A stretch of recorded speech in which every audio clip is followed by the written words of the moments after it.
municipales. Monsieur le député de Chambly. Monsieur le Président, le gouvernement libéral a confirmé qu'il va abolir les élections scolaires. Bon. Des fois, il entend la voix de la raison, la voix de la CAQ. Mais il en manque des petits bouts, malheureusement. Le Journal de Québec rapporte ce matin que le ministre de l'Éducation envisage de donner des incitatifs, donc de payer les commissions scolaires pour qu'elles se fusionnent volontairement.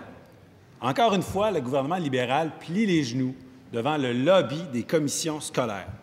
Pendant ce temps-là, on a un rapport qui confirme ce matin que c'est le gouvernement et personne d'autre qui est responsable pour les coupures dans les services directs aux élèves. C'est le gouvernement et personne d'autre. Est-ce que le ministre écarte l'idée de prendre l'argent des gens pour payer les commissions scolaires afin qu'elles fusionnent ou qu'elles essayent d'être efficaces? Monsieur le ministre de l'Éducation. Monsieur le Président, la politique, c'est parfois très injuste. Puis je ne peux pas en rendre responsable mon collègue. J'ai apporté quelques précisions sur cet article ce matin. Il n'a pas eu l'occasion de l'entendre et je le regrette sincèrement. Donc, effectivement, j'ai annoncé qu'il n'y aura pas un redessinage de la carte des commissions scolaires. On ne va pas la redessiner pour les diminuer de façon importante. Pour des raisons financières, je vous rappelle que sous le Parti québécois, on l'avait fait. Ce type de réforme-là, on avait diminué le nombre de commissions scolaires. On avait prévu, si je me souviens bien, ça s'était terminé sous le ministre Legault, on avait prévu à l'époque des économies de 100 millions de dollars. L'exercice a coûté plus de 70 millions. Revenons aux écoles, revenons à l'autonomie des écoles, au soutien aux écoles plutôt que redessiner.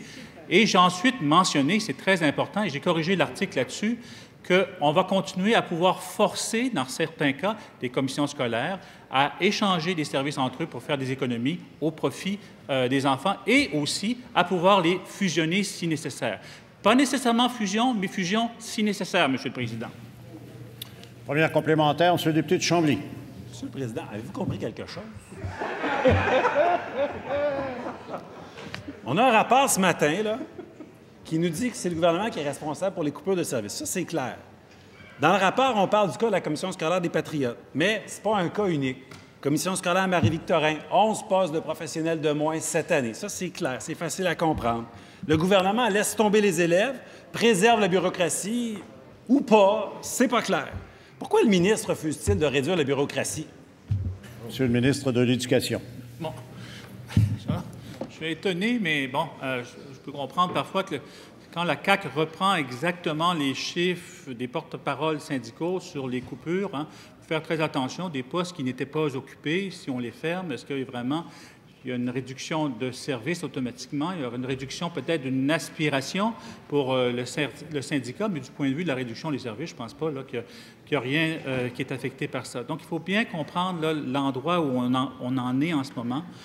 On a demandé aux commissions scolaires de faire un effort, une compression d'à peu près 1 %. Je pense que c'est faisable. Moi, dans mon ancienne vie, j'en ai géré des compressions de cette nature-là. Ce qui est important, c'est qu'ils fassent les bons choix. Marie-Victorin, je l'ai mentionné ce matin, elle a fait un excellent choix. Deuxième complémentaire, Monsieur le député de Chambly.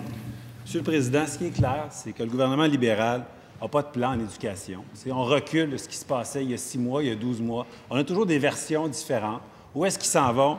C'est pas clair. On sait une chose, on a un rapport qui le confirme ce matin, il est responsable pour les coupures de services directs aux élèves et c'est une honte.